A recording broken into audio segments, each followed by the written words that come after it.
So today we'll be talking about source of wealth and source of funds. Let's settle this debate about what happens in every compliance onboarding. They are not the same thing. Think of it as different chapters in the same book. They both matter, telling the same story, and end up in a big picture, which is the legitimacy of funds. Now let's talk about source of wealth.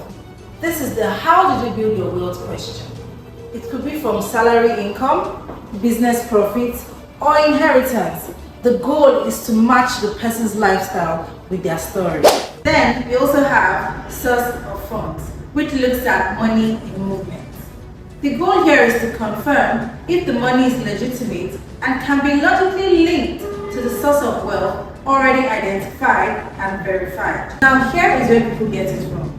You can have a legitimate source of wealth and your source of funds is questionable. For example, an entrepreneur who does their business legally but fund a transaction with a shell company or an account without proper trail, then the source of wealth becomes questionable. Therefore, just checking one of them is you doing half the job. In closing, your source of wealth must never act as a cover for your source of funds. When we understand the difference between the source of funds and the source of wealth, we're not just following regulatory requirements, but we're learning how to verify the legitimacy of money.